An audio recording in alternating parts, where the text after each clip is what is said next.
രണ്ടാം ഭരണത്തിന്റെ ഹുങ്കിൽ പാവപ്പെട്ട ഒരു കുടുംബത്തെ വഞ്ചിച്ചാണ് AKG സെന്ററിന്റെ ഭൂമി കരസ്ഥമാക്കിയത് എന്നാണ് കോടതിയിലെത്തിയ കേസ്. അതും സുപ്രീം കോടതിയിൽ. സംഭവം ഡൽഹിയിലായതിനാൽ തന്നെ CPM-നെ സ്വാധീനിക്കുക ബുദ്ധിമുട്ടായിരിക്കും.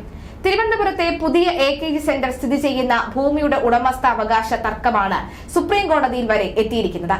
ഒരാഴ്ചയകം മറുപടി നൽകണമെന്നാവശ്യപ്പെട്ട് CPM-ന് സുപ്രീം കോടതി നോട്ടീസ് അയക്കുകയും ചെയ്തു. AKG സെന്റർ സ്ഥിതി ചെയ്യുന്ന 32 സെന്റ് ഭൂമിയുടെ ഉടമസ്ഥരായിരുന്ന പോത്തൻ കുടുംബാംഗങ്ങളിൽ നിന്ന് ഭൂമി വാങ്ങിയ ISRO ശാസ്ത്രജ്ഞ ഇന്ദുവിന്റെ ഹർജിയിലാണ് ജസ്റ്റിസുമാരായ അരവിന്ദ് കുമാർ, മൻമോഹൻ എന്നിവരടങ്ങുന്ന ബെഞ്ച് നോട്ടീസ് അയച്ചത്. കേസിൽ സ്റ്റേ ഉത്തരവ് പുറപ്പെടുവിക്കണമെന്ന ആവശ്യം കോടതി അംഗീകരിച്ചില്ല. പോത്തൻ കുടുംബം ഫിനാൻസ് ആൻഡ് ഇൻവെസ്റ്റ്മെന്റ് കോർപ്പറേഷനിൽ നിന്നെടുത്ത വായ്പയുടെ തിരിച്ചടവ് മുടങ്ങിയതോടെ തങ്ങളുടെ കൈവശമെത്തിയ ഭൂമി തിരുവനന്തപുരത്തെ കോടതി ലേലം ചെയ്തുവെന്ന് ഇന്ദു ഹർജിയിൽ പറയുന്നു. കോടതി നടത്തിയ ലേലം നടപടിക്രമങ്ങൾ പാലിക്കാതെയാണ് എന്നും സുതാര്യമല്ല എന്നും ഇന്ദുവിനു വേണ്ടി ഹാജരായ അഭിഭാഷകൻ V. ചിദംബരേഷ് വാദിച്ചു. ഇന്ദു പണം കൊടുത്താണ് ഭൂമി വാങ്ങിയത്. 1998 കോടതി ലേലത്തിൽ ഈ ഭൂമി കരസ്ഥമാക്കിയവരിൽ നിന്നാണ് CPM 2021 വാങ്ങിയത്. അന്ന് CPM സംസ്ഥാന സെക്രട്ടറി ആയിരുന്ന കോടിയേരി ബാലകൃഷ്ണനോട് ഈ ഭൂമി തർക്കം കോടതിയിലാണ് എന്ന കാര്യം അറിയിച്ചിരുന്നുവെന്ന് ചിദംബരേഷ് ബോധിപ്പിച്ചു. എന്നാൽ ഇന്ദുവിന്റെ ഉടമസ്ഥതയിൽ ഉണ്ടായിരുന്ന വസ്തുവാണ് കോടതി ലേലം ചെയ്തത്. ഈ ലേലം ഹൈക്കോടതി അംഗീകരിച്ചിരുന്നു. നേരത്തെ ലേലം അംഗീകരിച്ച ഹൈക്കോടതി ഉത്തരവ് സ്റ്റേ ചെയ്യരുത് എന്നായിരുന്നു CPM-ന് വേണ്ടി അഭിഭാഷകൻ V. ഗിരി വാദിച്ചത്. 2 മുൻ ഹൈക്കോടതി ജഡ്ജിമാരാണ് ഇതിൽ കക്ഷിക്കും പ്രതിക്കും വേണ്ടി ഹാജരാകുന്നത്. 2009 V. ഗിരി ഹൈക്കോടതി ജഡ്ജി സ്ഥാനം രാജിവെച്ചത്. പിന്നീട് സുപ്രീം കോടതിയിൽ അഭിഭാഷകനായി. 2007 കേരള ഹൈക്കോടതി ജഡ്ജിയായ ഗിരി അവിടെ തുടർന്നിരുന്നുവെങ്കിൽ സുപ്രീം കോടതി ജഡ്ജിയാകുമായിരുന്നു. 2019 കേരള ഹൈക്കോടതിയിൽ നിന്ന് വിരമിച്ച V. ചിദംബരേഷ് 2 മുൻ ജഡ്ജിമാർ തമ്മിൽ നടന്ന വാദം കൗതുകമുണർത്തുകയും ചെയ്തിരുന്നു. മുൻ കേരള ഹൈക്കോടതി ജഡ്ജിമാർ BJP-യിൽ ചേർന്നതായി 2021 ഇന്ത്യൻ എക്സ്പ്രസ് റിപ്പോർട്ട് ചെയ്തിരുന്നു. കേരള മുൻ ഹൈക്കോടതി ജഡ്ജിമാരായിരുന്ന PN രവീന്ദ്രൻ, V. ചിദംബരേഷ് എന്നിവരാണ് BJP-യിൽ ചേർന്നത്. ഇത് സംബന്ധിച്ച വാർത്ത ഇന്ത്യൻ എക്സ്പ്രസ് ആണ് റിപ്പോർട്ട് ചെയ്തത്. ഞായറാഴ്ച തൃപ്പൂണിത്തുറയിൽ BJP സംഘടിപ്പിച്ച വിജയയാത്രയുടെ സ്വീകരണ പരിപാടിക്കിടെയാണ് മുൻ ജഡ്ജിമാർ BJP അംഗത്വം സ്വീകരിച്ചത്. ഇവർക്ക് പിന്നാലെ നിരവധി മഹിളാ കോൺഗ്രസ് പ്രവർത്തകരും ഞായറാഴ്ച നടന്ന BJP-യുടെ പരിപാടിയിൽ അംഗത്വം സ്വീകരിച്ചിരുന്നു. ചടങ്ങിൽ ധനമന്ത്രി നിർമ്മല സീതാരാമൻ, BJP സംസ്ഥാന പ്രസിഡന്റും K. സുരേന്ദ്രന്റെ സാന്നിധ്യത്തിൽ ഇവരെ പാർട്ടിയിലേക്ക് അന്ന് സ്വാഗതം ചെയ്തിരുന്നു. ലവ് ജിഹാദ് നിയമത്തെ പിന്തുണയ്ക്കുന്നുവെന്ന് അറിയിച്ചുകൊണ്ടാണ് ഉത്തർപ്രദേശ് മുഖ്യമന്ത്രി യോഗി ആദിത്യനാഥൻ കത്തയച്ചതുമായി ബന്ധപ്പെട്ട മുൻ ഹൈക്കോടതി ജഡ്ജിമാരായിരുന്നു PN രവീന്ദ്രന്റെയും V. ചിദംബരത്തിന്റെയും പേരുകൾ അടുത്തിടെ വാർത്തകളിൽ ഇടം പിടിച്ചത്. പാലക്കാട് വിക്ടോറിയ കോളേജിലെ വിദ്യാർത്ഥി പഠനകാലത്ത് താൻ ABVP പ്രവർത്തകനായിരുന്നുവെന്ന് ചിദംബരേഷ് മുൻപ് പറഞ്ഞിട്ടുണ്ടെന്നും ഇംഗ്ലീഷ് ദിനപത്രം റിപ്പോർട്ട് ചെയ്യുന്നുണ്ട്. ചിദംബരേഷ് ഹാജരാകുന്നത് AKG സെന്ററിനെതിരായ കേസിലാണ്.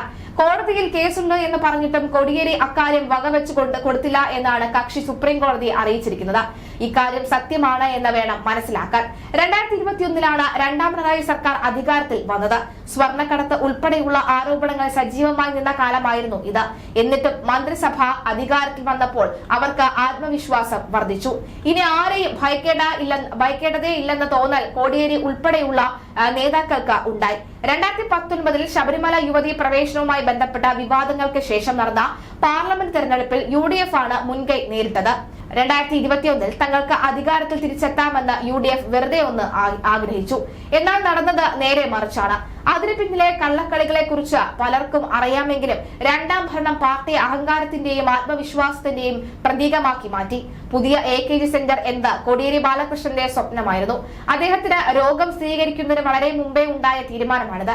പഴയ AKG സെന്റർ നിൽക്കുന്ന സ്ഥലം സർവകലാശാലയുടേതാണെന്ന വാദം നിലനിൽക്കുമ്പോഴാണ് പുതിയ സെന്റർ നിർമ്മിക്കാം എന്ന് പാർട്ടി തീരുമാനിക്കുന്നത്. അതിന്റെ ഭാഗമായി പഴയ സെന്ററിന് സമീപമുള്ള വിവിധ സ്ഥലങ്ങൾ പാർട്ടി അന്വേഷിച്ചു. അങ്ങനെയാണ് പോത്തന്റെ കൈവശം ഉണ്ടായിരുന്ന സ്ഥലം CPM കണ്ടെത്തിയത്. CPM-നെ പോലെ ഒരു സംഘടിത രാഷ്ട്രീയ കക്ഷിക്ക് ഒരു ശാസ്ത്രജ്ഞയെ വിരട്ടുക എന്നത് നിസ്സാരമാണ്. ഇന്ദുവിന്റെ ഉടമസ്ഥയിലായിരുന്ന സ്ഥലം ലേലം ചെയ്ത നടപടി സുപ്രീം കോടതി റദ്ദാക്കിയാൽ AKG സെന്റർ ഇടിച്ചു നിരത്തേണ്ടി വരും. കാരണം ഭൂമി ഇന്ദുവിന്റെ തന്റെ ഉടമസ്ഥയിൽ തിരികെ വന്നു ചേരും. പിന്നീട് AKG സെന്റർ അവിടെ നിൽക്കണമോ എന്ന് ശാസ്ത്രജ്ഞയായ ഇന്ദു തന്നെ തീരുമാനിക്കും. ഇതിന് വർഷങ്ങളെടുത്താലും നിയമത്തിന്റെ ശക്തി CPM തിരിച്ചറിയും. അന്നൊരു പക്ഷേ CPM-ന് ഭരണം ഉണ്ടായിരിക്കണമെന്ന നിർബന്ധമില്ല. പ്രമുഖ CPM നേതാക്കളെ എല്ലാം കണ്ട് നിരാശയായ ശേഷമാണ് ഇന്ദു സുപ്രീം കോടതിയെ സമീപിച്ചത്. നിരീശ്വരവാദിയായ സഖാവ് AKGയുടെ പേരിലുള്ളതും CPM സംസ്ഥാന കമ്മിറ്റിയുടെ ഓഫീസുമായ AKG സെന്ററിന്റെ പുതിയ മന്ദിരം ഉദ്ഘാടനം ചെയ്തത് ഏപ്രിൽ 23-നാണ്. ഏപ്രിൽ 23-നായിരുന്നു ഈ 10ാം ഉദയവും. ഹൈന്ദവ ആചാരപ്രകാരം ശുഭകരമായ കാര്യങ്ങൾക്ക് 10ാം ഉദയത്തെക്കാൾ ശ്രേഷ്ഠം മറ്റൊന്നില്ല. കേരളത്തിൽ ഏറ്റവും അധികം വീടുപാലുകാച്ചലുകൾ നടക്കുന്നതും 10ാം ഉദയ സമയത്ത് തന്നെയാണ്. കാവിന് നിറത്തിൽ പെയിന്റ് ചെയ്ത കെട്ടിടത്തിന്റെ ഉദ്ഘാടനത്തിന് 10ാം ഉദയം തെരഞ്ഞെടുത്തതോടുകൂടി CPM മാലയിട്ട് കെട്ടുകെട്ടി ശബരിമല ദർശനം നടത്തുമെന്ന് ഉറപ്പായി. അത്രമേൽ വിശ്വാസമാണ് സഖാക്കൾക്ക് ഇപ്പോൾ ഹിന്ദു മതത്തിൽ ഉണ്ടായിരിക്കുന്നത്. പാളയത്ത് ഇപ്പോൾ സംസ്ഥാന കമ്മിറ്റി ഓഫീസ് പ്രവർത്തിക്കുന്ന AKG പഠന ഗവേഷണ കേന്ദ്രത്തിന് സമീപം ഡോക്ടർ NS വാര്യർ റോഡിലാണ് 9 നിലകളും 2 സെല്ലാർ പാർക്കിലുമുള്ള പുതിയ മന്ദിരമുള്ളത്. സംസ്ഥാന കമ്മിറ്റി ഓഫീസ് യോഗം ചേരാനും വാർത്താ സമ്മേളനത്തിന് മുൻപുള്ള പ്രത്യേക ഹാളുകൾ, സെക്രട്ടേറിയറ്റ് യോഗം ചേരാനുമുള്ള മുറി, സെക്രട്ടേറിയറ്റ് അംഗങ്ങൾക്കും PB അംഗങ്ങൾക്കുമുള്ള ഓഫീസ് സൗകര്യങ്ങൾ, അത്യാവശ്യത്തിന് താമസ സൗകര്യം എന്നിവയാണ് മന്ദിരത്തിനുള്ളത്. പഴയ AKG സെന്ററിൽ CPM കയ്യേറിയ സർവകലാശാലയുടെ സ്ഥലം തിരിച്ചെടുക്കാൻ നടപടി തുടങ്ങിക്കഴിഞ്ഞു.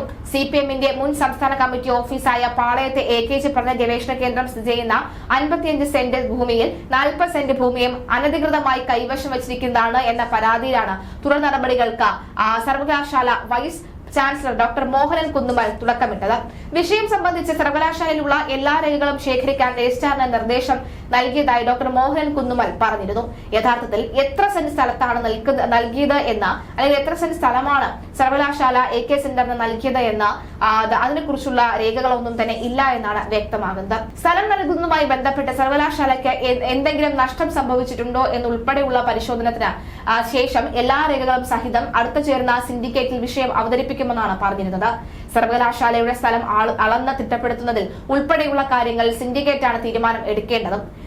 ഇതിനൊപ്പം തന്നെ റിപ്പോർട്ട് ഗവർണർക്ക് നൽകുമെന്നും VC അറിയിച്ചിരുന്നു. ഭൂമി പ്രശ്നം സംബന്ധിച്ച് സേവ് യൂണിവേഴ്സിറ്റി ക്യാമ്പയിൻ കമ്മിറ്റി നൽകിയ പരാതിയിൽ ഗവർണർ രാജേന്ദ്ര ആർലേക്കർ VCയോട് റിപ്പോർട്ട് തേടിയിരുന്നു. ഇതേ തുടർന്നാണ് രജിസ്ട്രാറുടെ ചുമതലയുള്ള ഡോക്ടർ മിനി കാപ്പനോട് രേഖകൾ സമാഹരിക്കാൻ VC നിർദ്ദേശം നൽകിയത്. ഇടത് അനുകൂല സിൻഡിക്കേറ്റ് വിഷയത്തിൽ എന്ത് തീരുമാനമെടുക്കുന്നതും നിർണായകമാണ്. സർവകലാശാല വിഷയങ്ങളിൽ ഗവർണറും സർക്കാരും തമ്മിൽ കടുത്ത പോര് തുടരുന്നതിനിടയിലാണ് CPMന് തലവേദനയായി ഭൂമി പ്രശ്നം VC ഡോക്ടർ മോഹനൻ കുന്നുമലിന്റെയും ഗവർണറുടെയും മുന്നിലേക്ക് എത്തിയിരിക്കുന്നത്. പഴയ AKG സെന്റർ സ്ഥിതി ചെയ്യുന്ന 55 സെന്റ് ഭൂമിയിൽ 40 സെന്റ് ഭൂമിയും അനധികൃതമായി കൈവശം വെച്ചിരിക്കുന്നതാണെന്ന് പകൽ പോലെ വ്യക്തമായിരുന്നു. ഇത്തരത്തിൽ ക്രമക്കേട് സ്ഥിരമാക്കിയ CPM ആണ് പുതിയ മന്ദിരത്തിലും ഈ തരികിട കാണിച്ചതായി ആരോപമുയർന്നത്. സാധാരണഗതിയിൽ CPM ആരെയും ഭയക്കാറില്ല. അവർ ലക്ഷ്യം വെക്കുന്നത് എന്താണോ അത് നേടിക്കൊണ്ടേ അവർ പോകാറുള്ളൂ. ഭൂമി പ്രശ്നം കോടതിയിലാണ് എന്ന് പറയുമ്പോൾ സാധാരണഗതിയിൽ ആരും വള്ളിക്കെട്ടിൽ പിടിക്കാറില്ല. എന്നാൽ ഇത്തരം കേസുകെട്ടുകളിൽ പിടിച്ചാൽ പണം ലഭിക്കാമെന്ന് CPMന് കൃത്യമായി അറിയാം.